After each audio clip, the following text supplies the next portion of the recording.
السلام عليكم، لو رب تكونوا بخير. هندردش النهاردة في كراش كورس عن التسويق الرقمي أو الديجيتال ماركتينج، وقد إيه أي شخص أيا كان مجاله أو أي مجال أيا كان بيقدم إيه، سواء سيرفيس أو أي حاجة في الحياة، حرفيا هنعرف قد إيه ما نقدرش نستغنى عن التسويق الرقمي. وإن هو من أهم المهارات اللي يعني من المهارات القليلة جدا جدا جدا اللي أي حد بيجي يقول لي أتعلم إيه حتى لو هو تايه وكده، بقوله اتعلم 3 حاجات. اول حاجه ماركتينج، تاني حاجه انجليش، تالت حاجه سوفت سكيلز. ممكن نحط الانجليش والسوفت سكيلز فوقهم، بس بنحط تحتهم او بيندرج معاهم الديجيتال ماركتينج، لانه مجال مهم جدا وفيه تفرعات كتير جدا، يعني ممكن تشتغل فيه في كل حاجه. ممكن حتى لو مش حابب تشتغل فيه، فهو مهم جدا في حياتك عشان تسوق لنفسك وتسوق لشغلك، تسوق للحاجة اللي انت بتعملها وانت كبراند. يعني المفروض ان انت تعامل نفسك كبراند، ان انت ازاي تسوق لنفسك، ازاي تشهر شغلك. حتى لو انت طالب في كلية او حتى طالب عادي وحابب ان انت تتعرف وتتشهر ويجيلك فرص شغل وفرص منح بقى وسفر لبره وكده، فلازم تعرف ازاي تظهر شغلك، مش بس ان انت ازاي تجمع شهادات او ازاي تكون جامد في المجال بتاعك. يعني انت لازم تكسر الحيز ده وتتعلم الديجيتال ماركتينج عشان تتعلم ازاي تماركت لنفسك، وممكن ده يكون مصدر دخل ليك في المستقبل ايا كان هتشتغل في مجالاته، لان فعلا مجالاته كتير جدا يعني. ممكن تشتغل ميديا باير، ممكن تشتغل كونتنت كريتور، ممكن تشتغل كوبي رايتر، ممكن تشتغل حاجات كتيرة جدا جدا. ومن جوايا برضو ممكن تشتغل كمونتير، ممكن تشتغل بص حاجات كتيرة جدا جدا جوه الديجيتال ماركتينج، لو فضلنا نتعمق فيها مش هنخلص. وحرفيا هما بيبتكروا كل شوية طرق جديدة.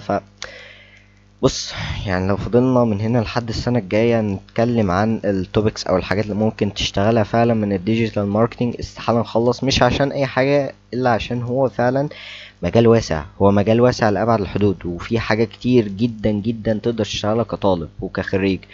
وزي ما قلت لك ان انت لازم تتعلمه عشان تسوق لنفسك او تماركت لشغلك او الكلام ده كله. خليكم معانا النهاردة، هناخد كراش كورس سريع عن كل الأنواع بتاعته أو كل المجالات بتاعته تقريبا، يعني على السريع كده. طبعا مش هنتعمق في أي حاجة، لو عايزين نتعمق وناخد كل توبيك نتكلم فيه في كورس لوحده بشكل عملي أكتر، عادي اكتبولي في الكومنتس وهنعمل كده. معاكم مروان الخولي، والفيديو ده برعاية جلوبرز. جلوبرز ده تيم تطوعي بيساعد الطلاب في انهم يلاقوا فرص ومنح ومسابقات واكتيفيتيز بقى وغيره، وكمان يجهزوا ليها ويقدموا عليها، وفي ناس كتيرة جدا بتتقبل في الحاجات اللي هم بيقدموها. فتفاصيل اكتر عنهم ممكن انتوا تسيرشوا باسم جلوبرز، وهسيب لكم برضو اللينكس بتاعتهم في الكومنتس. انا مروان الخولي، ودلوقتي انت بتتفرج على كراش كورس التسويق الرقمي، فيلا بينا نخش على اللي بعده. معانا اول حاجه ناخدها، هكلمك عن التوبكس اللي احنا هنتكلم فيها النهارده. اول حاجه هنتكلم فيها النهارده هي الديجيتال ماركتنج فاندامنتالز.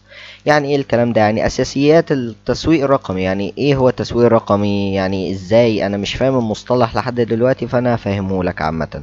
تاني حاجه هنتكلم فيها هي الكونتنت ماركتنج، وهي ازاي تسوق عن طريق المحتوى بتاعك. تاني حاجه السوشيال ميديا ماركتنج، وده ازاي تسوق عن طريق السوشيال ميديا بتاعتك. في ادز اللي هي الاعلانات، ودي تقريبا اسهل طريقة تقدر تماركت بيها، يعني اسهل طريقة توصل بيها للعميل. عارف انت اللي هو انا هعمل اعلان هدفع فلوس هيجيلي عملاء شكرا، بس في حاجات تانية ممكن تجيب لك عملاء يعني لا حصر لهم ولا عدد من غير فلوس، بس محتاجة استمرارية منك، زي الكونتنت مثلا او الاس اي او، ان انت تحسن محركات البحث. في ناس بتقولها السيو، فاحنا نختصر السيو عشان حاسس ان هي كلمة تقيلة الاس اي او ده، فهنقول السيو على طول. ففي طرق تانية غير الادز، بس برضو السيو محتاج فلوس، ان انت هتدي فلوس لراجل يعمل لك السيو بتاع الموقع بتاعك عشان يظهر في النتائج البحث الاولي، ونفهم الكلام ده كله دلوقتي. في الايميل ماركتنج، ان انت تبعت ايميل لناس وكده، وهقول لكم تركايه بسيطة ممكن تكون قانونية في مواقع ومواقع تانية لا، فانا بخلي مسؤوليتي من حاجة زي كده. بس عامة يعني حاولوا ان انتوا تعربدوا فيها شوية كده وهتوصلوا لحاجة فيها ان شاء الله، وهتجيبوا ليدز وعملاء كتير ان شاء الله. هنتكلم عن الفسيولوجي الماركتينج، يعني ايه الطرق اللي ممكن استخدمها عشان اخلي نفسيتك مش مرتاحة لحد ما تشتري الحاجة اللي انا بقدمها او تخليني اشتغل معاك. يعني انا لازم اخليك تعمل فولو، لازم اخليك تشتري الحاجة اللي انا بقدمها، لازم اخليك تحبني ايا عارف انت لازم اخليك تعمل شيء ما يعني. فبكل بساطة ده الفسيولوجي ان ماركتينج، يعني ازاي تستخدم الفسيولوجيا او علم النفس عامة ان انت تخلي اللي قدامك يقتنع بالحاجة اللي انت بتقدمها وبيقتنع بيك انت شخصيا عادي، مفيش اي مشكلة. اخر حاجة واهم حاجة هنتكلم عليها النهاردة، ولو في حاجة حابب اقولك ان انت احضرها للاخر فعلا، هي البيرسونال براندنج، وان انت ازاي تسوق لنفسك، ازاي تعرض شغلك، ازاي تعرض نفسك، يعني انت شخصيا ازاي تعرض نفسك، ازاي يكون ليك بيرسونا كده على السوشيال ميديا. اول ما اشوف اللون ده افتكر ده مروان الخولي. اول ما اشوف الحاجة دي او الستايل ده، ده بتاع مروان، هو خاص بمروان، انت فاهم. فهي ده البيرسونال براندنج، ان انت يكون ليك براند، تعامل نفسك كشركة، وده اللي انا برشحه دايما، انت عامل نفسك كشركة. جانب التسويق عني محتاج ايه؟ طب يلا بينا يا باشا عشان هنسوق بقى دلوقتي، ويلا نخش على اول حاجة معانا، وهي اساسيات التسويق الرقمي. دلوقتي بقى نخش في توبيك اللي هو اساسيات التسويق الرقمي. زي ما قلنا، ايه هي اساسيات التسويق الرقمي؟ هناخد حاجتين بالظبط، او تو توبكس اساسيين، وهناخد تحتهم كام حاجه، يبقى احنا كده فعلا خلصنا اساسيات التسويق، وان انت فهمت المصطلح وكده. اول حاجه، ايه هو الديجيتال ماركتينج او التسويق الرقمي؟ ان انا بستخدم وسائل التواصل الاجتماعي او السوشيال ميديا او الانترنت عامه، لان الانترنت نتورك، والنتورك هي شبكه بتجمع الناس مع بعضها. انا بستخدم الانترنت ان انا اوصل لاكبر عدد ممكن من الناس، يشوف الخدمة او المشروع بتاعي او اي حاجة، او يشوفني انا شخصيا. يعني ان انا بوصل للناس ازاي، بخترع طرق ان انا اوصل للناس. جميل جميل. طيب ليه هو مهم؟ يعني انا لما اوصل لواحد ان انا اعمل اكونت مثلا على لينكد ان، واسوق لنفسي ببيرسونال براندنج، وابني بيرسونا، واختار لون معين، وابقى كده جامد فيه. طيب ايه العائد اللي هيعود عليا كشخص؟ يعني انا دلوقتي عملت كل الكلام الجميل ده، ايه العائد؟ بكل بساطة هتبقى ظهرت للعالم كله، وصلت للعالم كله، بقى اي حد يقدر يجيبك هيجيبك، هيبحث عنك، هتبقى ظاهر اي شغل انت هتعمله. يعني ايه الفرق بين واحد خد شهادة مثلا زي ايلتس بس مش معروف، وواحد تاني خد شهادة ايلتس بس شاركها على لينكد ان، وعرف الناس ان هو فعلا خد شهادة ايلتس وحطها في السي في بتاعه، الكلام ده كله. الشخص الاوفلاين او اللي هو خد الشهادة وحطها في البيت، هو مش هيستفاد منها في حاجة، حتى لو هو رايح يقدم فهو يقدم بايده، تمام. اما لما يحطها على لينكد ان، فلما يجي اتش ار مثلا يخش له، الشخص ده قوي في الانجليش، الشخص ده سي 1 مثلا في الانجليش، احنا هنعين الراجل ده. ليه؟ عشان هو قدر ان هو يبيع نفسه، قدر ان هو يسوق لنفسه بطريقة ما تخلي كل الناس اول ما تخش على البروفايل بتاعه مثلا تقتنع فعلا، تحس اللي هو الراجل ده فاهم. فبالتالي انت بتعرض شغلك او نفسك على العالم كله. يعني هو مهم جدا جدا جدا ان انت تسوق لنفسك او الحاجه اللي انت بتعملها، يعني اهم الحاجه اللي انت بتعملها. انت لو قدرت ان انت تسوق لنفسك بالحاجه اللي انت بتعملها، حرفيا اهم من الحاجه اللي انت بتعملها نفسها. هحكي موقف طريف كده ممكن يكون برا التوبكس دي. انا كان في مسابقات بدخل فيها زي ناسا وغيره، كان ممكن ناس تقول والله يعني الراجل ده فاهم والراجل ده جامد وكده، ومفروض ان انا كنت اتعلم ساعتها ويب، واتعلم ابلكيشن، واتعلم اي اي اوتوميشن وكده، عشان كان المفروض ان انا هعمل اي اي موديل واربطه بويب وابلكيشن والكلام ده كله، فكان مطلوب مني حاجه زي كده. فالشخص او الليدر سالني انت بتعرف تعمل حاجه زي كده؟ قلت له عيب عليك. قال لي طب انت هتستخدم ايه؟ قلت له هستخدم يعني الحاجات اللي يعني انت عامل لك شيء كده يعني. فهو قال لي تمام مفيش اي مشكله، دوس وتمام. وخدني معاه في التيم فعلا، اتعلمت بعدها. وهو لما كان حد بيقابله يقول له ده احنا معانا مروان الخولي، ده هو جامد جدا في حاجه زي كده، وانا ستيل لسه ما اتعلمتش اصلا، بس قدرت ان انا اماركت لنفسي بطريقه ما تخلي اللي قدامي مقتنع بالحاجه اللي انا بقدمها قبل ما اقدمها له، قبل ما يشوفها، يعني هو واثق فيها ثقه عمياء، انت فاهمني. فبالتالي ده اهميه الديجيتال ماركتينج. وحاسس ان احنا طولنا فيه شويه، بس خلينا نخش بقى على المقارنه بين التراديشنال والديجيتال. زمان كان عشان الواحد يعمل اعلان محتاج ان هو يطبع منشورات كتيره كده، ويوقف اولاد كده قدام الجامع، عشان اول ما حد ما يطلع يقوم مدين له ورقه بالاوراق يعني، وما يصلوش الجمعه بياخد ذنبهم والله. وان هو يعمل يافطه، يمشي واحد في البلد بميكروفون، مش عارف ايه الكلام ده كله. طيب هل ده كويس؟ لا. ليه؟ احنا دلوقتي هنعمل مقارنه باربع حاجات، او بناء على اربع حاجات. اول حاجه الوصول. دلوقتي التراديشنال ماركتنج كان بيوصل لمين؟ للناس اللي هي بتعدي في الشارع بس، للناس اللي خدت الورقة، يعني وصول محدود جدا. يعني انا لو انا اديت لألف واحد، فهو الألف واحد دول ما فيش حد مثلا هيجيب لي واحد او كده، او مش هيشوفني ملايين الناس، لا، هو الوصول محدود جدا. بالنسبه بقى للديجيتال ماركتنج، انا ممكن اوصل لبشريه، ممكن اوصل للعالم كله، ممكن احط ان الاعلان بتاعي يلف في العالم كله، ممكن احط ان الكونتنت بتاعي يلف في العالم كله، ممكن اعمل كونتنت بلغات كتيره جدا من العالم وتوصل برضو للغات او التارجت اودينس اللي انا عايزهم بالظبط. تمام.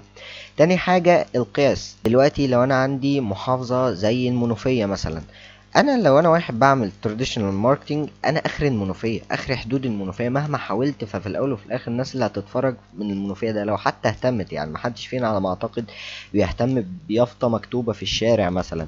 اما بالنسبة لبلد او ان انا اعمل حملة اعلانية على فيسبوك مثلا، هي هتلف حرفيا، يعني هي هتلف العالم كله، في اجنبي هيشوفها، عربي هيشوفها، بص كل الناس هتشوفها، فبالتالي القياس بتاعي هيكون كبير على مساحة عالية قوي، واقدر اوصل لاي حد انا عايزه. يعني اقدر اوصل لناس معينة، واحد عنده 16 سنة ساكن في كذا، عمره كذا، اهتماماته كذا، كل حاجة حرفيا اقدر اوصل لها. يعني اقدر اكستمايز قوي، مش ان انا حاطط اعلان كده اي حد بيتفرج عليه وخلاص، لا انا عايز حد معين، حد بعينه، عايز طلبة تانية ثانوي مثلا، فانا هاخدهم بعينهم. تمام. تالت حاجة وهي التكلفة. دلوقتي الإعلان، لو أنا هعمل إعلان مثلا يعني على فيسبوك، بكل بساطة البادجت الإعلانية بتتراوح من 3000 لحد وانت طالع بقى، مفيش حد معين، بس من أول 3000 جنيه تقدر تعمل كامبين كويسة مش وحشة، وهتديك يعني بناء على آخر مرة عملت كامبين وكان الكلام ده من شهر يعني، فالرقم كان كويس نسبيا، وكان بيجيب انجيجمنت كتير، وكان بيجيب حاجات كتير يعني، وكان بيجيب ليدز برضو كتير. فمن وجهة نظري ده رقم كويس مش وحش. تمام. بالنسبة لو انت عايز تعمل اعلان على التلفزيون، التلفزيون عامة او الحاجات القديمة دي عامة هي برضو تندرج تحت التراديشنال، فانت تدفع مبلغ ضخم، مبلغ ضخم جدا، ومش هتوصل يعني، هتخش كل بيت مصر بس محدش مهتم يعني. عارف انت الناس اللي بتعمل اعلانات على القارات على التلفزيون وكده وبتظهر وكده، فانت في الاول وفي الاخر مش مهتم، انت فاهمني، مهما هم حاولوا، فنسبة قليلة جدا من الناس اللي اجلهم، غير لو هم عملوا كامبين ناجحة جدا على فيسبوك بيسوقوا بطريقة كرييتيف مثلا، وهنعرف برضو في الادز ازاي بنعمل حملة اعلانية وكده وكل الكلام اللطيف ده. فالتكلفة بتاعة الديجيتال ماركتينج اقل بكتير جدا جدا جدا، وممكن يكون في الديجيتال ماركتينج مفيش اي تكلفة، يعني في بعض من الاحيان زي الكونتنت ماركتينج مفيش تكلفة. اما في التراديشنال انت محتاج تطبع، ومحتاج تجيب ورق، محتاج تجيب ناس، محتاج حاجات كتيرة جدا ومبالغ ضخمة عشان تعمل تراديشنال ماركتينج، ويا ريتك هتوصل للي انت عايزه كمان. رابع حاجة معانا وهي السرعة، سرعة الوصول. أنا عقبال ما أطبع وأجيب الناس اللي هتعمل لي التصميم بتاعي عشان أطبعه، وعقبال ما أروح وأجي وأعمل والكلام ده كله، أنا ممكن أكتب بوست واحد على فيسبوك بكل بساطة من غير أي إعلانات ولا أي حاجة، وأنزله في جروب فيسبوك وهيوصل لأكبر عدد ممكن من الناس. ممكن أعمل فيديو واحد على تيك توك أو فيسبوك أو انستجرام أو يوتيوب أي حاجة، وأقول يا جماعة أنا ببيع كذا كذا، أنا بعمل كذا كذا، شوف كام ألف واحد هيتفرج على الفيديو بتاعك. أنت مش هتقدر توصل لهم بالسرعة اللي هتوصل لهم عن طريق السوشيال ميديا أو عن طريق الإنترنت عامة. فبالتالي ده اساسيات الماركتينج، يعني مقدمة سريعة جدا قبل ما نخش فيه، ده سريع جدا مقارنة بالمواضيع المتعمقة جدا بتاع الماركتينج، وان شاء الله نتعمق شوية قدام، هنعرف ايه هي انواعه وازاي نتعامل مع كل نوع، ولو انت حبيت نوع ازاي تكمل فيه والكلام ده كله. فيلا بينا نخش على اللي بعد. ننتقل بقى لبوينت مهمة وهي الماركتينج فانل او قمع التسويق. ليه سميناه قمع؟ لان هو في ناس كتير بتبدأ فوق، يعني مثلا ممكن تلاقي مليون واحد قدرت ان انت تخلق عنده وعي. المليون واحد دول اخر حاجة اللي هي الاكشن، ان هما لما يجوا فعلا ياخدوا اكشن هتلاقيهم بقوا حاجة قليلة قوي، تلاقيهم بقوا 10 مثلا او 100، انت فاهم، حاجة قليلة جدا مقارنة بالحاجة اللي احنا دخلنا بيها. العميل بيمر بكام مرحلة؟ ده بكل بساطة أول حاجة وهي مرحلة الوعي، إن أنت خلقت عند اللي قدامك وعي بحاجة، إن أنا بحلله مشكلة ما، فهو إيه ده، أنا عندي المشكلة دي فعلا، طب خلاص تمام، أنا هعتمد الحل ده. فانت خلقت نوع من الوعي، هو ممكن ما يكونش واخد باله ان دي مشكلة عنده اصلا، انت خلقت الوعي بالمشكلة وحلها، انت متخيل يعني، انت خلقت له مشكلة والوعي بحلها، كل ده في فيديو واحد او اعلان واحد او كامبين واحد ايا كان. وكامبين ده اللي هو حملة اعلانية يا جماعة، يعني لو محدش فاهم المصطلح عامة. تاني حاجة هو الاهتمام، يعني اول ما يشوف البتاع البوست كده مثلا او يشوف الفيديو ايا كان ويبص عليه يلاقي المشكلة بتاعته ويلاقي الحل بتاعها، يقول انا فعلا مهتم بالحل ده، او انا فعلا عندي المشكلة دي، فانت خلقت عنده الاهتمام. تالت حاجة وهي الرغبة، انا عايز بقى الحل ده، يعني انا اهتميت بالحل ده.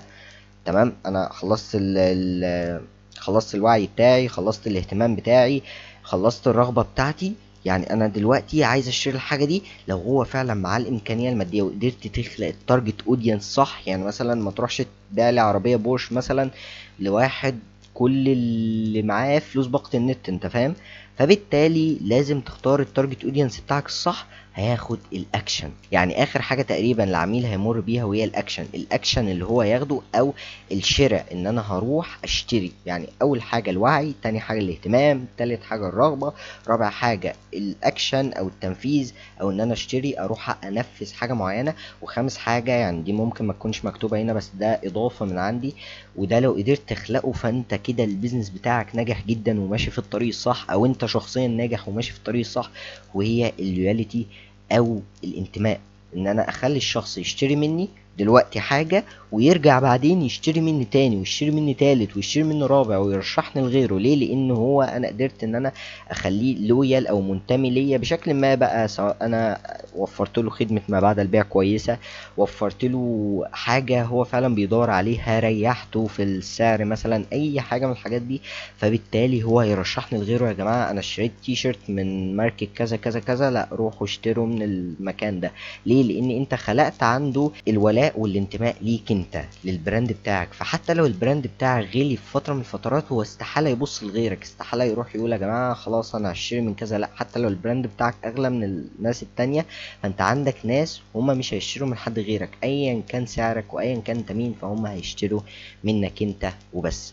يلا نخش على اللي بعده. الحاجه معانا اللي بعد كده وهي انواع الديجيتال ماركتنج، وهناخد كل حاجه فيهم لوحدها حرفيا في سلايد كده، وهنبدا نتكلم عنها وايه هي وكل الكلام اللطيف ده. بكل بساطه اول حاجه هي السوشيال ميديا ماركتنج. السوشيال ميديا ماركتنج يا جماعه هي تقريبا دلوقتي هي اللي مكتسحه. يعني هي اكتر حاجه بتستخدم دلوقتي، ان انا استخدم فيسبوك، انستجرام، تيك توك، يوتيوب، كل الكلام ده عشان اماركت او اسوق لسلعة بتاعتي او اسوق لحاجة تبعي. فبالتالي هي دي اكتر حاجة مستخدمة. تاني حاجة وهي السيو، زي ما اتفقنا نختصرها كده. السيو اللي هي Search Engine Optimization. يعني ايه الكلام ده؟ بكل بساطة ان انا بحط كلمات مفتاحية كتير بقى، وبحط حاجات في الموقع بتاعي عشان اول ما شخص يجي يدخل مثلا يكتب برمجة، انا اول شخص اظهر له، انا اول حاجة او اول نتيجة اظهر له. فبحط كيوردز، بحط هاشتاجات، بحط كلمات مفتاحية ليها علاقة بالمجال بتاعي في الموقع بتاعي كتير جدا. وحتى في الكلمات المفتاحية اللي انا بحطها في الاكواد في الهيد، وطبعا الكلام ده هتفهموه يعني لو رحتوا اتفرجتوا على كورس HTML اللي انا عامله. حاسس ان انا بستعطفكم والله، بس روحوا شوفوه هيعجبكم والله. وده السيو او الاس اي او اللي هو السيرش انجن اوبتمايزيشن. فده بكل بساطة هنتعمق فيه برضو، مش محتاجين ان احنا نتكلم عن كل حاجة دلوقتي بالتفصيل، كده كده هنفصلها يعني في سلايد لوحدها. والبيد ادز، ان انا ادفع اعلانات لفيسبوك عشان بقى تشهرني وتعرفني وتوريني الناس تانية، والكلام ده كله اللي هو الاعلانات، الكامبينز، الحملات الاعلانية اللي احنا بنشوفها على فيسبوك مثلا. الايميل ماركتنج، ان انا ابعت ايميلات لناس مهتمة بالحاجة اللي انا بقدمها. يعني مثلا لو انا بقدم كورس معين مثلا، فانا ابعت لناس والله يا جماعة انا بدي كورس معين بسعر كذا كذا كذا، وابعت لهم ايميلات وابعت لهم مميزات وكل الكلام ده، واقول لكم تركايه فيه مهمه جدا. وتقريبا اول حاجه نبدا فيها، مش عارف هي محطوطه في الاخر ليه، وهي الكونتنت ماركتنج. الكونتنت ماركتنج هو التسويق بالمحتوى، وده تقريبا اهم نوع فيهم. يعني انت لو قدرت تظبطه انت هتتنقل حرفيا، سواء انت او الحاجه اللي انت بتقدمها، اي حاجه حرفيا انت هتتنقل، لان هو جامد جدا عامه. وده اللي البراندات القويه واللي بتفضل ثابته في السوق مهما اتغيرت بتعتمد عليه. تمام، مش الاسرع بس الاقوى والثابت اكتر. يعني ممكن، عارف انت اللي هو انت بتزرع نخلة، هي مش هتطلع بسرعة بس في نفس الوقت هي هتمتد جذورها للارض وهتبقى طويلة في المستقبل، بس هي بتبقى محتاجة وقت طويل شوية. على عكس البيد ادز، ان انا اروح ادفع اعلان، يا باشا انا ممكن اوصل مليون مشاهدة من اعلان انا دفعته، طالما معايا فلوس هدفع. فبالتالي ده الفرق بين الكونتنت والادز. انا ارشح ايه؟ ارشح الكونتنت لو انت معاك وقت. لو مش معاك وقت يا باشا دوس في الادز، انت مضطر، انت فاهمني، فانت مضطر تعمل حاجة زي كده. ويلا نخش على اللي بعده.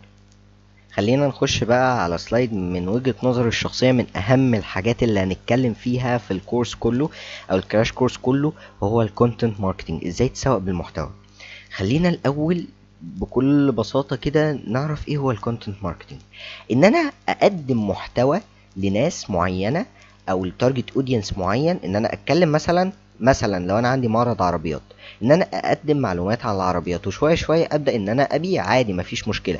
والقاعده الذهبيه value before sale، يعني القيمه قبل البيع. ان انا اكون فعلا بتكلم، يعني مثلا في واحد صاحبي من فتره هو اصلا عنده معرض عربيات وكده، فالمفروض ان هو عنده معرض عربيات، لو هيقدم كونتنت يقدمه على العربيات. لا هو مش حابب المجال ده، ففضل يتكلم عن الموبايلات وكده. فجه استغرب لما هو عمل اعلان لعربية من عربياته على الفيسبوك بتاعه، وعمل فيديو وكل الكلام ده، ومحدش اشترى. ليه؟ لان انت خدت تارجت اودينس مش بتاعك، انت اخترت عملاء مش مناسبين. وطبعا اخر حاجه نتكلم فيها وهي الاودينس ريسيرش، او ازاي تعمل ريسيرش عن الاودينس بتوعك، وازاي تعرف هم مين والكلام ده كله. بس خلينا دلوقتي في المهم، ان هو قدم حاجة مختلفة تماما عن مجاله. فلازم القاعدتين اللي انت هتمشي عليهم: اول حاجة قدم حاجة تبع مجالك وبتحل مشكلة حقيقية. تاني حاجة الفاليو قبل البيع، يعني ان انا اقول لك ان انت والله لو اشتريت هيحصل كذا كذا كذا. او بمعنى صح، بدل ما اقول لك ان كورس الماركتنج بتاعي خلينا نطبقه على الكورس، بدل ما اقول لك ان كورس الماركتنج بتاعي جامد وكل حاجة، اقول لك انه الماركتنج من اهم المجالات اللي لازم تتعلمها دلوقتي، وكمان عملت لك كورس مجاني ممكن تخش تتفرج عليه. تحويرة في الكلام هو نفس القيمة، يعني هو نفس الحاجة اللي انت تطلع من الكلام. ان انا اقول لك يا باشا خش اتفرج على الكورس بتاعي، بس في نفس الوقت انا عايز اقدم لك قيمة قبل ما ابيع لك، عايز اقدم لك قيمة قبل ما اقول لك اعمل كذا. فبالتالي ان انا بقدم لك القيمة الاول، وده بيبيع جدا عامة. انواع الكونتنت في حاجات كتير: بوستس، اللي انت تنزل بوست على السوشيال ميديا مثلا، زي فيسبوك، انستجرام، ايا كان المنصات اللي بتقبل بوست، لينكد ان وغيره. فيديوز، ان انت تنزل فيديوز بقى سواء شورتس او طويله. يعني مثلا طويله برضو على يوتيوب تقريبا مفيش منصه بتقبل فيديوز طويله، فيسبوك بتقبل فيديوز طويله، بس على ما اعتقد من وجهه نظري مفيش حد هيقعد في فيسبوك مثلا هو بيألف ريلز، اكيد مش هيقعد يسمعك فيديو طويل يعني. فبالتالي فيديوز تقريبا من وجهة نظري طبعا مكانها الوحيد يوتيوب. ما تنزلش اي فيديوز طويلة على فيسبوك، عشان مش هتجيب اي تفاعل، مش هتجيب اي حاجة. البلوجز، ان انت تعمل مدونة كبيرة تحط فيها كل حاجة تبعك. واخر حاجة بودكاست، ان انت تعمل بودكاست مثلا تستضيف ناس معينة، مؤثرين، رجال اعمال، مشاهير طبعا بيقدموا حاجة مفيدة، عشان ما تبقاش بتكسب ذنوب وتبقى بتشتري الناس على قفاك، يعني هم ما يستحقوش حاجة زي كده. اهداف الكونتنت او اهداف المحتوى: عندي 4 اهداف: اول حاجه الوعي، تاني حاجه التفاعل، تالت حاجه العملاء، رابع حاجه المبيعات. يعني ايه الكلام ده؟ اول حاجه الوعي، ان انا اعرف الناس ان انا موجود اصلا، يعني ده هدفي. ممكن يكون هدفك في الاول ان انت تعرف الناس انت عايش. انا مروان الخولي، انا عايش يا جماعه، انا شغال في كذا كذا، انا صانع محتوى. ان انت تعرف الناس اللي قدامك ان انت عايش، ده اول حاجه. تاني حاجه ان انا اتعرفت وكده، فالهدف بتاعي من الكونتنت دلوقتي ان انا اجيب ريتش عالي. تمام. طبعا ما تعملش حوارات، المهم ان انت تجيب ريتش بما يرضي الله، يعني تعمل حاجات طرق حلال يعني. تجيب تفاعل ازاي؟ ان انت تخلي الناس تتفاعل مع الحاجة اللي انت بتقدمها. دي تاني حاجة. تالت حاجة الليدز، ان انا بقدم فعلا الخدمة بتاعتي بقى. انا دلوقتي خلصت بقى مرحلة ان هم يعرفوني، خلصت مرحلة ان هم يتفاعلوا معايا. ازاي يتفاعلوا معايا؟ انا مثلا في الاول انا هسعى ان هم يعرفوني. تاني حاجة هسعى ان انا اقدم لهم حاجة يتفاعلوا معايا. يعني مثلا واحد بيحب العربيات البي ام دبليو، انا هتكلم كتير عن البي ام دبليو عشان اجيب ريتش اكتر واكتر واكتر واكتر. تمام. تالت حاجة ان انا اجيب ليدز بقى. انا عندي معرض عربيات، تعالى بقى انا هعرض عندكم العربية اللي انا ببيعها. انا ببيع عربية بي ام دبليو كذا كذا كذا كذا كذا كذا. فبالتالي انا دلوقتي بجيب عملاء، او بعمل تارجت اودينس في البيج بتاعتي. يعني انا عندي بيج على الفيسبوك، انا بحاول ان انا اوصل 10,000 ل 10,000 يكونوا مهتمين بالعربيات وعندهم نية للشراء، عشان تيجي رابع خطوة معانا وهي البيع. ان انا ابيع بقى للناس اللي انا جمعتهم دول. انا جمعتكم في مكان وخليكم تتفاعلوا، وخليتني انا جزء من يومكم من كتر الفيديوز اللي بنزلها وقرفتكم. يلا بقى اشتروا مني الخدمه اللي انا بقدمها. دي الاربع حاجات بتاعه الكونتنت، او الاربع اهداف بتاع الكونتنت. دلوقتي انا عايز اعرف الاودينس بتاعتي، او التارجت اودينس، او العملاء المستهدفين بتوعي. اعرفهم ازاي؟ اسال نفسك يا باشا 3 اسئله، 3 اسئله ملهمش رابع. اول حاجه: مين اللي انا بتكلم معاه ده؟ بكل بساطة. اهتماماته ايه؟ سنه ايه؟ منين؟ بياكل ايه؟ مقاس جزمته بص اعرف كل حاجة عنه. اعمل بحث كامل عنه، كأن الشخص اللي انت هتبيع له ده انت هتبيع لانسان متفصل، عشان لما تيجي حتى تعمل اعلان يبقى معاك تارجت اودينس جاهز. خش الشات جي بي تي قول له انا بقدم كذا كذا كذا كذا، واشرح له البيزنس بتاعك بالتفصيل. اديله تحليلات، اديله الحاجات اللي انت عملتها، قول له طلع لي تارجت اودينس، طلع لي الاوقات اللي هنشر فيها، طلع لي كل حاجه. هو فعلا هيشتغل لك. وطبعا اكتب له تصرف كانك ماركتير مثلا بقالك 20 سنه ولا حاجه، فهو هيتصرف بناء على كده. فبالتالي ده اول سؤال هتساله. تاني حاجه بين بوينتس، ترجمتها الحرفيه نقاط الوجع. بس بكل بساطه ان انا بلاقي مشاكل ابدا ان انا احلها. يعني مثلا لقيت ان العميل بيتاثر قوي او بيتعب قوي من حاجه معينه، فانا اروح احل له المشكله دي. فبكل بساطه ان انا ببحث عن مشكله التارجت اودينس بتاعتي بتقابلها. وعلى فكره الثلاث خطوات دول يا جماعه لو عرفتوا تطبقوهم وانتم مش عارفين مثلا تبيعوا ايه او تبداوا بيزنس ايه او كده، لو انتوا طبقتوا الثلاث خطوات دول هتعرفوا اهتمامات التارجت اودينس بتاعكم، فبالتالي هتعرفوا تقدموا له ايه. يعني مثلا بكل بساطة أنا عندي 3 أسئلة: هو مين؟ أعرف كل حاجة عنه. إيه المشاكل بتاعته؟ وتالت حاجة إيه هي الاهتمامات بتاعته؟ إيه هي الحاجات اللي هو بيسعى لها في حياته؟ الكلام ده كله. فأنا لما أعرف ال3 بوينتس دول أو ال3 حاجات دول، بكل بساطة أنا أقدر أخلق له منتج بيحل المشكلة اللي هو عايزها، وأقدر أكلمه باللغة بتاعته. يعني أنا لو ببيع عربية فراري مش زي ما ببيع مثلا أكل أو أي حاجة. الأكل أنا بكلم عامة الشعب، اما العربيه الفراري انا بكلم الناس اللي ساكنين في زايد بقى والتجمع والزمالك والكلام ده كله. فبالتالي التلاتة بوينتس دول هما اللي هيحددوا نوع المنتج اللي انت بتبيعه وبتبيعه لمين، وايه المشكله اللي هو بيحلها، وتكلمه ازاي كمان بناء على اهتماماته. كده نكون خلصنا اصعب سلايد حرفيا ممكن يعدي علينا في الكورس كله، هو والبيرسونال براندنج اللي هو اخر سلايد تقريبا في الكورس معانا.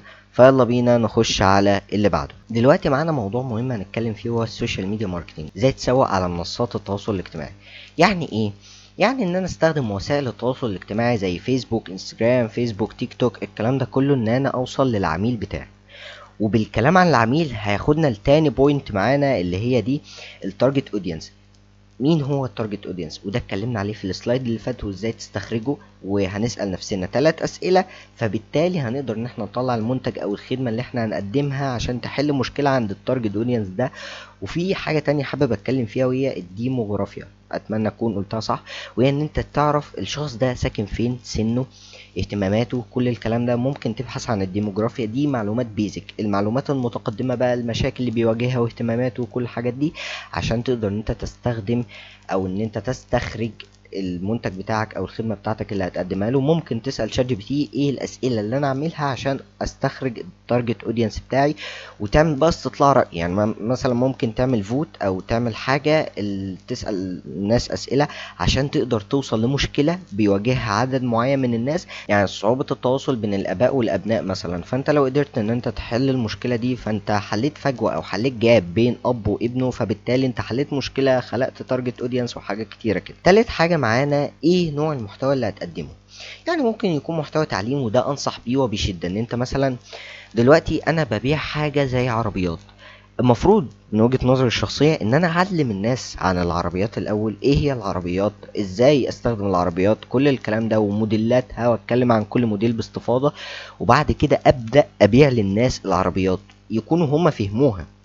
واكتر نوع محتوى انا بحبه زي ما قلت اللي هو المحتوى التعليمي، ان انا افهم الناس الاول المنتج بتاعي بيحل مشكلة ايه، وان انا اعلمهم عن المنتج بتاعي او الخدمة بتاعتي.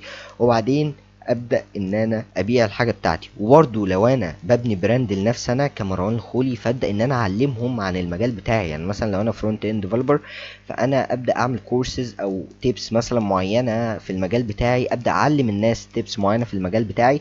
ده هيخلي اول حاجه الكونكشنز او العلاقات بتاعتي قريبه جدا من المجال بتاعي. تاني حاجه الناس اللي حابه تتعلم هتكون معايا. تالت حاجه الناس اللي حابه شغل هتكون معايا. فانا كده لميت كل حاجه او كل حد له علاقه بالمجال بتاعي انا.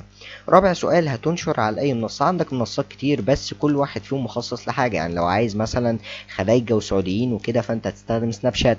لو عايز مثلا اباء وكده اكتر فانت هتستخدم فيسبوك. لو انت عايز جين زي والكلام ده كله فانت هتستخدم تيك توك. على حسب انت محتاج توصل لمين، وعلى حسب انت هتماركت بناء على ايه والكلام ده كله. بس في الاول وفي الاخر انت ممكن تسال شات جي بي تي على ايه هي المنصات اللي ممكن اسوق بيها او اماركت بيها لو انا بقدم خدمه كذا كذا كذا، بعد ما تعرف التارجت اودينس بتاعك وتقدم الخدمه بتاعتك او المنتج بتاعك.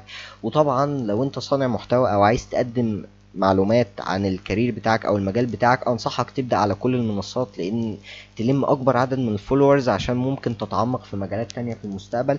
وما تحدش نفسك على حاجة معينة. احنا بنقول انت تدفع اعلانات، يعني لو انت بيزنس تدفع اعلانات في منصة ايه، اما لو انت صانع محتوى ابدأ يا باشا في كله واستمر وكل حاجة. وبالحديث عن الاستمرارية، اخر نقطة معانا وهي الاستمرارية. الاستمرارية هي المفتاح في السوشيال ميديا. يعني انت بجد لو ما استمرتش في الكونتنت، ويا ريتني كنت حطيتها في الكونتنت السلايد اللي ورا، بس انت لو ما استمرتش بشكل مستمر كل يوم تنشر، كل يوم تكون متفاعل، تكون اكتف، الناس تكون شايفاك دايما، تكون دايما موجود مع الناس، ترد على رسائلهم، تحل مشاكلهم، الكلام ده كله بيفرق. الكلام ده كله هيخلي شخص يتشير وشخص لا. يعني ممكن الاتنين يكونوا بادئين فعلا من نفس البوينت، بس واحد كمل وواحد وقف عشان ايا كانت الظروف، فبالتالي ده هيوصل وده مش هيوصل. فالاستمرارية من وجهة نظري هي أهم حاجة تقريبا بتحدد هل أنت هتنجح في مجال السوشيال ميديا، أو هتنجح كصانع محتوى ولا لأ، أو هتنجح كشخص عامة في الحياة ولا لأ. لأن الاستمرارية اللي بتحدد هل هتنجح في حياتك كلها ولا مش هتنجح. نصيحة من أخ يعني، استمر على الحاجة اللي أنت بتعملها أيا كانت هي إيه. ودي من وجهة نظري أهم نصيحة أقدمها لأي حد حرفيا حابب إن هو يبدأ. ابدأ ابدأ ابدأ ابدأ ابدأ مليون مرة باللي معاك دلوقتي. ما تركز في الظروف، ما تركزش في أي حاجة، ركز بس في إن أنت تعمل اللي عليك. ركز في السعي، ما تركز في النتيجة. ركز إن أنت تجيب آخرك في السعي، تستمر في السعي. يعني استمرارية السعي دي صعبة، يعني هتلاقي اللي حواليك دايما بيحاولوا إن هما يكونوا ضدك في الحاجات اللي انت فيها، وخاصة لو كانت جديدة عليهم. بس حاول انت تستمر عشان نفسك مش عشان حد تاني، لان في الاول وفي الاخر كلهم مع احترامي للجميع يعني هيجوا في الاخر يسقفوا لك، وقد ايه انت كنت جامد، وقد ايه ده كان صاحبنا، ده كان كذا. بس انت كمل، انت كمل في الحاجة، وخليك مؤمن او بليف في نفسك او في المشروع اللي انت بتقدمه. يعني حتى لو بتقدم بروجكت او بتقدم حاجة، خليك بليف فيه، وخليك مؤمن بالفكرة، وخليك حابب الفكرة عشان فعلا تكمل فيها. ودي نصيحتي ليك في الفيديو او الكورس ده. ممكن يكون في نصايح قدام، بس دي اهم نصيحة عشان لو عايز تنجح في حاجة معينة. استمر استمر استمر. ويلا نخش على اللي بعده يا معلم. اللي بعد كده معانا وهي الاعلانات. بكل بساطة ان انا عندي اهداف الاعلانات دي، اما ان انا منزلها عشان وعي، ان انا اعرف الناس ان انا موجود، ان انا عايش على قيد الحياة. تاني حاجة انجيجمنت، تفاعل، وده احنا بنستخدمه عشان سعر الرسالة فيه اقل شوية من ان انا اجيب ليدز وعملاء وكده، فنصيحة والله بفلوس والله. تالت حاجة معانا وهي ليدز، ان انا اكون، يعني زي ما اتفقنا ان انت تمر بمراحل في الكونتنت، هي نفس الفكرة برضو في الادز، مفيش اي مشكلة. بس هنا بتدفع فلوس وهنا بتستمر فترة طويلة عشان تجيب نفس الاداء بتاع الادز. بس في فرق، انت بعد ما تخلص الادز هترجع لنقطة الصفر تاني، اما بتاع الكونتنت استحالة يطلع سلمة وينزلها تاني، استحالة ايا كان. تمام. فخلي بالك من حاجة زي كده. تارجت اودينس احنا اتكلمنا فيه في كل سلايد تقريبا. والحاجة الزيادة اللي احنا اتكلمنا فيها المرة اللي فاتت متضافة هنا، وهي الديموغرافيا تقريبا او الديموغرافي، ايا كان يعني المصطلح. مش عارف بينطقوه بشكل مختلف، بسمع كذا حد بينطقوه، فانا مش عارف الصراحة ايه النطق الصحيح بتاعه. بس هو ان انت تدرس حالتهم الاجتماعية، كل حاجة ليها علاقة بيهم، واسأل شات جي بي تي على حاجة زي كده، هيقولك الاسئلة اللي انت تسألها للناس عشان تعرف تستخرج المنتج او الخدمة بتاعتك زي ما قلنا في السلايدز اللي فاتت. الكرياتيفيتي، ودي اهم حاجة تقريبا في الاعلان، ان لازم الاعلان بتاعك يوقف الشخص وهو بيسكرول. لازم يعني، كده هتخسر فلوس. يعني لو انت عامل فيديو وما وقفش الشخص وهو بيسكرول، فانت كده هتخسر فلوس يا صاحبي.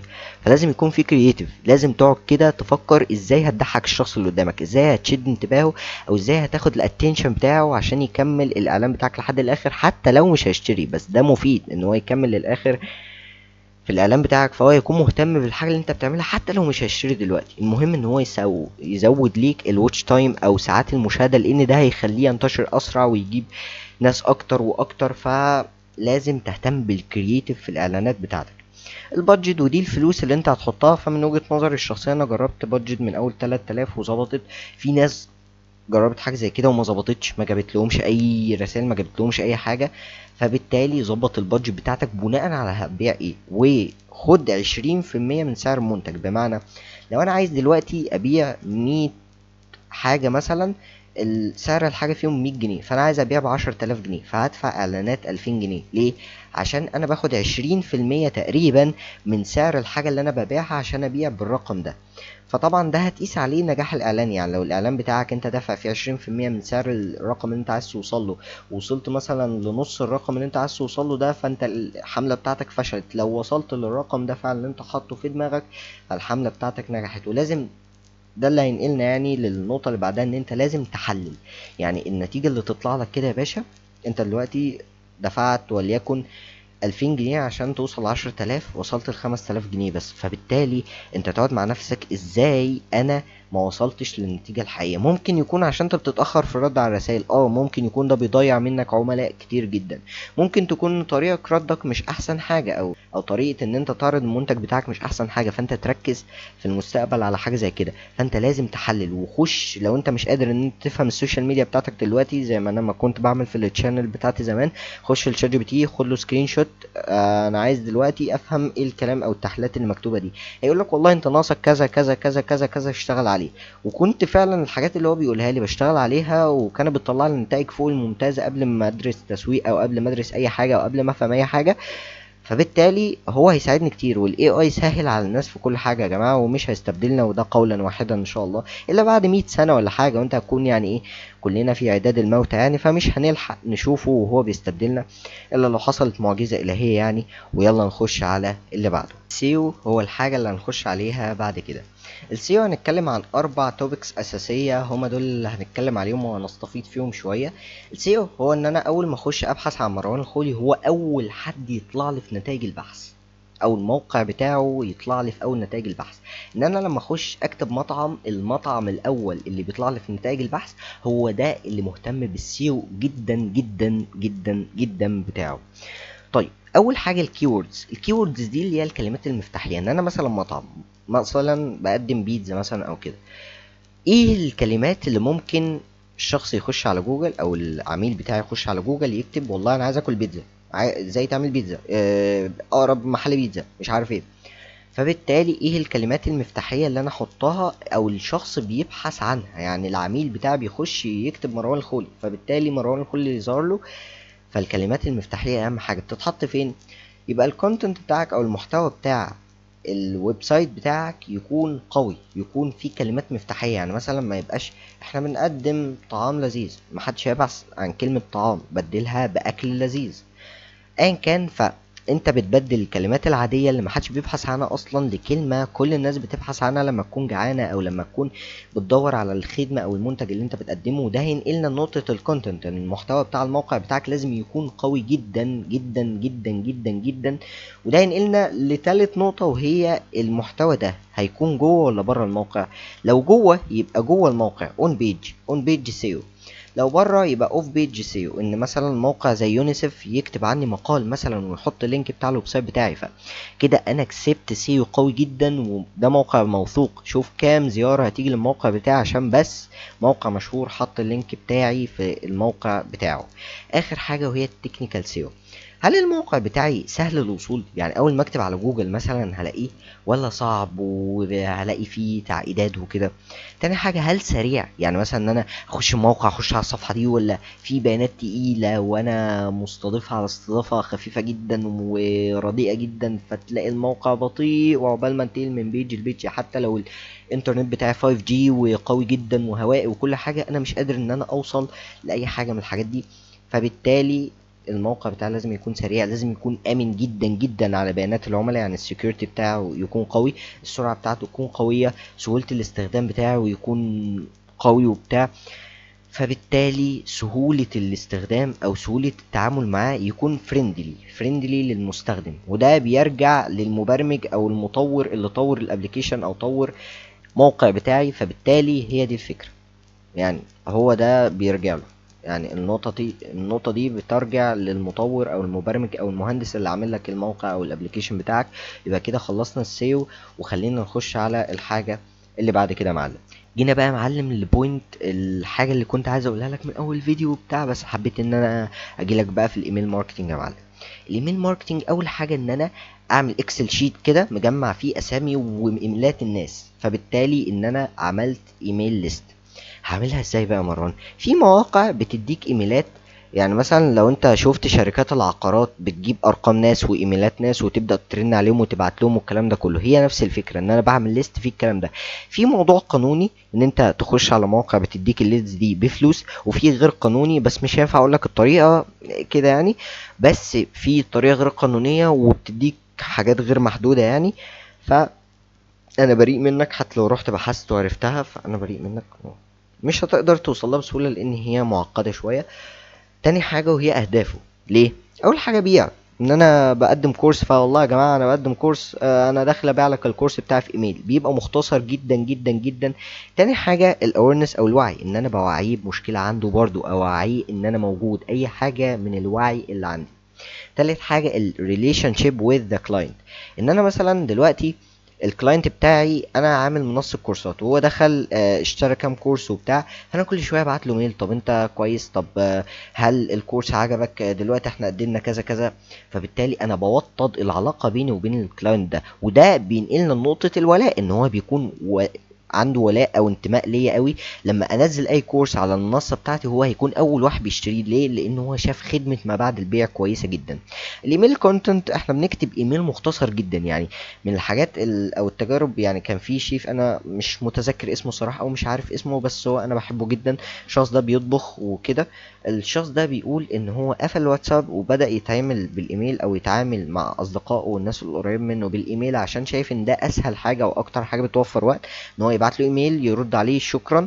والايميل عشان كده احنا بنكتبه والله انا مروان الخولي كذا كذا كذا كذا بقدم كذا، واكتب السي تي اي بتاعي اللي هو لو حابب ان انت مثلا تنضم للكورس بتاعي لينك الموقع بتاعه شكرا. انا حرفيا بكتب كلمتين في الايميل بتاعي، انا اكسبت في حاجه، نهنئك مروان الخول ان انت اتاهلت في حاجه زي كده. فبالتالي الايميل كونتنت بيكون قليل جدا جدا جدا، ضئيل الحجم بس معانيه كتير. يعني مثلا ان انا اديك ان انا كذا كذا كذا، عمال اديك معلومات كتير في سطرين ثلاثه، انت فاهم. طيب التحليلات اللي بناخدها من الايميل بناخدها بناء على ثلاث حاجات تقريبا: open rate يعني معدل الفتح، كام واحد ضغط وفتح; click rate كام واحد ضغط على الايميل; والريزلتس ان انا مثلا دلوقتي بعت ل1000 واحد او 1000 ايميل، كام واحد اشترى الكورس بتاعي؟ والله 600، يبقى الريزلت بتاعتي 600 من 1000. ابدا اشوف هل في مشكله، طب هل ده معدل كويس؟ وطبعا بتحط بناء على حاجات كتير منهم البادجت، هل انت دافع فلوس، هل البادجت بتاعتك بقت 20% من المكسب؟ لو خلاص تمام يبقى انت ماشي زي الفل، لو لا فانت لازم تحلل وتشوف ايه المشكله. حتى لو قلت بواحد في المية، الواحد في المية ده هيكبر في المستقبل طالما المشكله ما اتحلتش. ويلا يا باشا نخش على اللي بعده. خلينا نخش على فيسيولوجي ان ماركتنج، من المواضيع التقيلة جدا اللي احنا محتاجين نتعمق فيها. يعني مش هقولك بقى وقت معين، لا احنا محتاجين ان احنا نقعد كده فيها كتير. بس انا جبت اهم 5 تكنيكس الناس بتستخدمها علشان تشد انتباهك ان انت تشتري الحاجة دي، او تحس اللي هو لا انا محتاج ان انا اشتري دلوقتي حالا، لازم اتصرف في فلوس دلوقتي حالا. فيلا بينا ناخدهم مع بعض. اول حاجة الفومو، fear of missing out، ان انا خايف ان الحاجة دي تفوتني، فاضل 10 قطع، فاضل ساعتين والعرض يخلص، فاضل مش عارف. هتحس ان انت مستعجل، يلا عايزين نعمل كذا، عايزين نعمل كذا، عايزين نعمل كذا، عايزين نشتري كذا. هتحس ان انت مستعجل، تحس ان انت عايز تشتري الحاجه دي دلوقتي. فبالتالي ان انا بخوفك ان هو هيخلص، بخوفك ان العرض هيخلص، بخوفك ان فاضل ساعتين والكميه تخلص، بخوفك ان انا مش هنزل المكان ده تاني، ان انا اخر مره هنزل فيها مصر. تحس ان مصر دي خلاص، هو انا مش هنزل دلوقتي تاني خالص.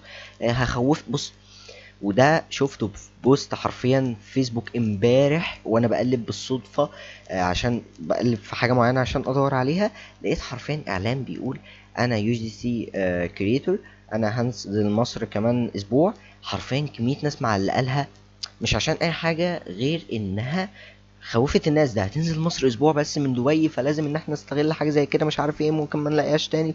هي خوفت الناس، فاول ما خوفتهم ده رد فعل طبيعي. تاني حاجة معانا أو تاني تكنيك معانا هو الارتكاز. ايه الارتكاز؟ ان انا دلوقتي بدل ما اقول كان ب1000 بس بقى ب500، لا انا اقول دلوقتي معانا الشنطة ب500 بدل 1000. تمام؟ اقول السعر الاول. ليه؟ لان احنا بنعتمد على المعلومة الاولى. ممكن ان انا اقول مثلا ان هو ب1000 جنيه قبل الخصم، هو المستمع ما يكملش معاه لحد قبل الخصم، هو اول ما يسمع 1000 جنيه الله يا عم من هنا معاه 1000 قرش على بعض. فاهم؟ احط الرقم القليل قبل الرقم الكبير، احط الرقم الاقل او اللي انا عملت له خصم قبل الرقم اللي قبل ما اعمل له خصم. ده الارتكاز، ده تاني تكنيك معانا. تالت تكنيك بسميه رد الجميل، ان انا اقدم لك حاجه مجانيه انت هتحس ان انت عايز تشيل من على الارض شيل. يعني مثلا ان انا بدل ما اقدم لك، ودي حاجه باشمهندس اسامه زيرو استخدمها مثلا، يعني ده المثال اللي انا متذكره دلوقتي ويشرفنا ان احنا نجيب اسمه يعني وكده.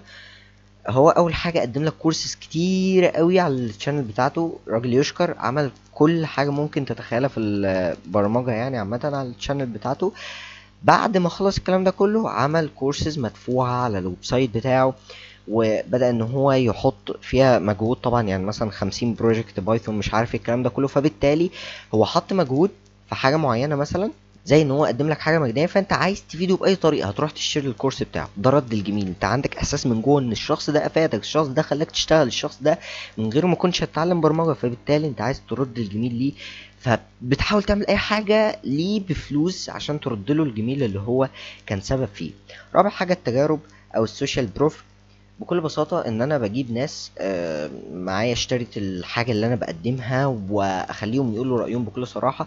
وده يو جي سي كونتنت، وده ما انصحكش بيه، عشان اليو جي سي ده انت بتخلي ناس تجرب حاجة ولازم يقولك صح عشان هو واخده هدية، تاني حاجة واخد فلوس. بس انت كده بتخم الناس، انت فاهم؟ يعني لما واحد يعمل فيديو عن قد ايه الحاجة دي جميلة وهي مش جميلة، فانت كده بتخدع الناس. فخلي الاراء بتاعت الناس او التجارب بتاعت الناس حقيقية عشان الناس ترشحك لبعضها حتى. تمام.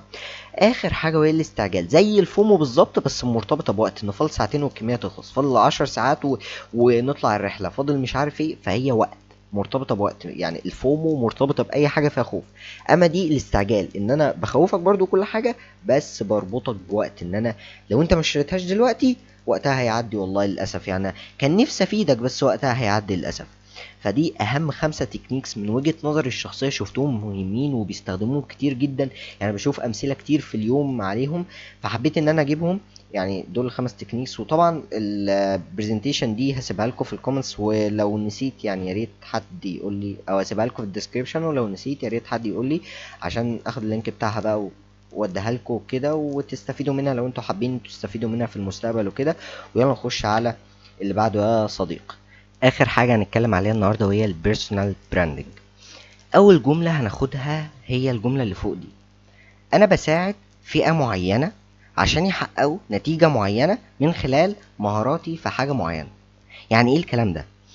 السطر ده ممكن لو انت خدته وقدرت تملى الفراغات اللي بين الاقواس اللي فيه ده، انت ممكن تحطه هيدنج لبروفايل لينكد ان بتاعك، وهيبقى جامد جدا جدا وهيلخص كل حاجه عنك في سطرين حرفيا. انا بساعد فئه معينه، انا بساعد فئه الطلاب مثلا عشان يحققوا الفرص او يلاقوا الفرص او يحققوا اهدافهم او ان هم يتعلموا برمجة من خلال مهاراتي في البرمجة مثلا. يعني انا لو مبرمج دلوقتي هكتبها ازاي؟ انا بساعد طلبة حاسبات ان هم يحققوا او يتعلموا برمجة من خلال مهاراتي في الفرونت اند، وان انا كنت سينيور فرونت اند ديفلوبر لمدة معينة تتزايد عن مثلا كذا. تمام. يبقى انا كده حرفيا لخصت نفسي في سطرين او اقل كمان.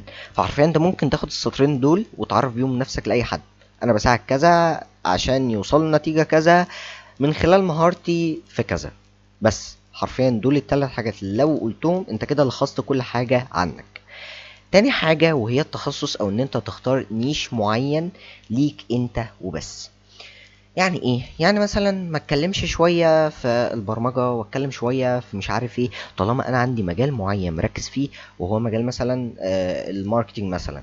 فبالتالي ما ينفعش ان انا اروح اتكلم في البرمجه، ما ينفعش ان انا اروح اقول والله انا مبرمج. يا عم انت ماركتير، لا لا، انا بقلب مبرمج بعد الظهر.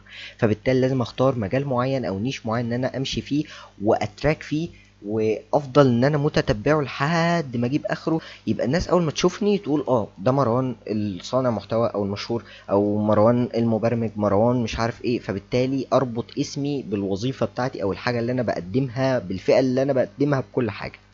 تالت حاجة: ظبط بروفايل لينكد ان بتاعك او حسابك على السوشيال ميديا. وده ممكن ياخدنا للهوية البصرية اللي هي رقم 5، وسكبنا نقطة، بس خلينا ناخد بس الاتنين دول مع بعض، يعني يا ريتني كنت حطيتهم الاتنين تحت بعض. ظبط الحساب بتاعك بناء على ايه؟ دلوقتي انا اخترت الهوية بتاعتي اللون الابيض والاسود والاصفر، وده هتلاقوه في اثر وهتلاقوه في حاجات كتيرة كده، بس انا اخترت الهوية بتاعتي تكون كده، انا بحب الالوان دي. طيب انا دلوقتي بحب لون واحد مش بحب 3 الوان، اعمل ايه؟ حط اللون بتاعك مع الابيض والاسود هيليق والله. يعني انا بحب مثلا اللون الاصفر ده اللي هو بيدي اناقه بقى. اي نعم مش اللون الاصفر ده يعني في درجه معينه انا بحبها، بس يعني ده مقضي الغرض، يعني ان انا فعلا مش عارف الدرجه اللي انا بحبها ازاي. بس الفكره ان انا بحب اللون الاحمر بس ما ينفعش اللون الاحمر، فحطيت اقرب حاجه ليه اللي هو اللون الاصفر. فخلي ليك هويه، لون رجوي مثلا، لون اخضر، لون ازرق، اي لون انت تعتمده او 3 الوان انت تعتمدهم وتكتب بيهم الحاجه بتاعتك. خلي فيه هويه ليك. يعني انا الكلمه بتاعتي اللي هتسمعها دايما في كل الفيديوز بتاعتي، وما تنساش هدفي هو ترك اثر. خلي الهويه بتاعتك مش بس الوان، مش بس طريقه كلام، خليها جمله معينه انت بتقولها. يعني انا اعرف صانعه محتوى، انا تخيل ما اعرفش اسمها بس اعرف الجمله اللي بتختم بيها وهي عفوا. انت متخيل؟ فبالتالي حط هوية لنفسك الناس ما تنساهاش. لون معين، كلمة معينة، ستايل معين في اللبس، ايا كان، بس المهم الناس ما تنساكش بيها. طبعا ما يبقاش حاجة مخلة بالمجتمع او مخلة بالشرف بتاع المجتمع او الاخلاق بتاعة المجتمع، عشان هتلاقي الناس بتشتمك مش متعودة عليك. انت فاهم؟ حتى لو انت بتعمل حاجة مش غلط بس هي منافية لتقاليد وعادات المجتمع، فانت حاول على قد ما تقدر ان انت ما تخالفش حاجة زي كده. رابع حاجة المفروض ان هي دي تمام. رابع حاجة معانا وهي التفاعل المستمر. انت تكون دايما دايما دايما موجود وبترد على الناس اللي بتتابعك. يعني مثلا انا متابعك عشان انت بتقدم لي معلومات عن كذا، فمثلا ما تقوليش اكتب لي تحت في الكومنتس كذا وما تردش عليا، لا، اكتب لي تحت في الكومنتس كذا. وحتى لو هتعمل شات بوت، الشات بوت ده اول ما بتكتب كلمة كذا بيقوم باعت لك. لازم تكون متفاعل عشان ده بيخلق المصداقيه. لو انا مثلا كتبت لك على فيديو قبل كده لينك وانت ما بعتليش اللينك، فبالتالي مش هكتب لك تاني. اول ما تجيلي يا باشا اعمل لك سكيب، حتى لو انت اللي بتتكلم فيه جامد وكل حاجه. انا فقدت المصداقيه. يعني ما ينفعش اجي انزل والله يا جماعه الفيديو هينزل الساعه 8 وما نزلوش ليه؟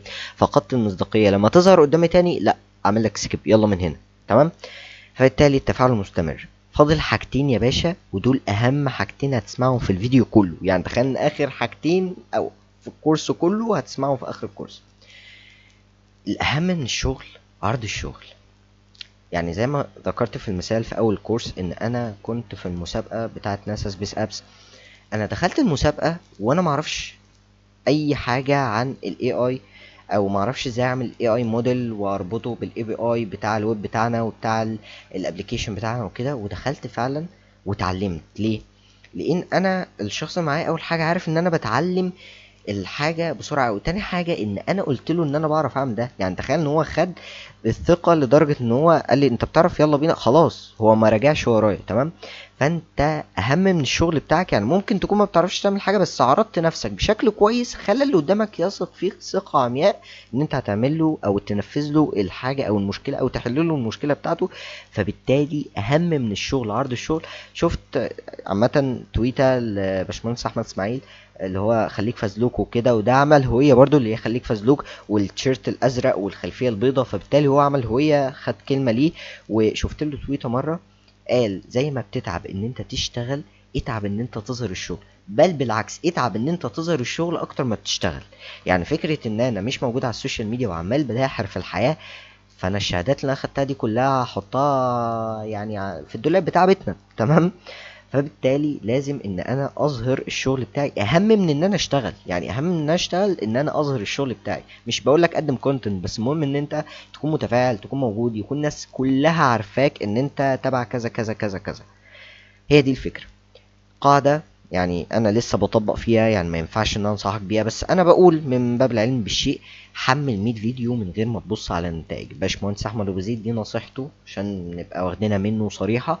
هو كان في ايفنت معين اللي هو قمة المليار صانع محتوى تقريبا، المهم ان هي قمة المليار متابع حاجة كده يعني في الوطن العربي. فهو واحد سأله تنصح اليوتيوبرز الجداد بايه او تنصح صناع المحتوى الجداد بايه؟ قال له نزل 100 فيديو من غير ما تبص على النتائج. فانا ستيل لسه بنفذ حاجه زي كده الصراحه.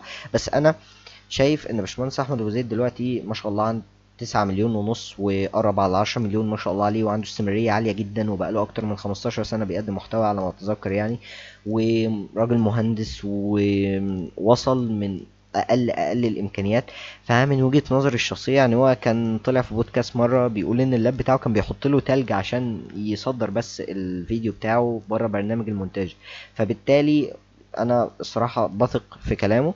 فهنشوف هنوصل لايه بعد ال100 فيديو. وطبعا هطلع اوثق التجربه دي زي ما بدات معاكم ان انا عايز اعمل 100 فيديو، فهوثق معاكم في الاخر وصلت لايه بعد ال100 فيديو دول. فبكل بساطة احنا كده فعلا خلصنا البيرسونال براندنج. لو وصلت لحد هنا فألف مبروك، انت بقيت من الناس القليلة جدا جدا اللي بدأت الكورس وخلصته لحد الآخر، فأحييك وبشدة ان انت كملت لحد الآخر واستحملتني في الرغي ده كله. على ما أعتقد ان الكورس ممكن يبقى 40 دقيقة 50 دقيقة في الحدود دي يعني، ده من وجهة نظري دلوقتي قبل ما منتج يعني والكلام ده كله. ما تنساش تكتب لي رأيك في كومنت، لو عندك اي سؤال في الحياة كلها اكتبه لي في كومنت وهرد عليك، ما تقلقش، ايا كان الفيديو عدى عليه مليون سنة برضه هرد عليك. وشير للمحاضرة لو انت فعلا استفدت، اعمل لايك بقى وسبسكرايب وكل حاجة لو انت فعلا استفدت. يعني لو استفدت اعمل الكلام ده، ما استفدتش ما تعملش الكلام ده. واكتب لي تعليقاتك ونقدك وكل حاجة في الكومنتس وهرد عليك. واكتبوا لي في الكومنتس برضو حابين تاخدوا كورسات ايه في المستقبل او نشتغل على كورسات ايه في المستقبل. يعني ده هيفرق جدا في المحتوى اللي جاي، وهحطها في الخطة وفي الحسبان عشان ابقى فاهم ان انا هعمل ايه الفترة اللي جاية. وما تنساش هدفي هو ترك أثر. كان معكم مروان الخولي، والسلام عليكم.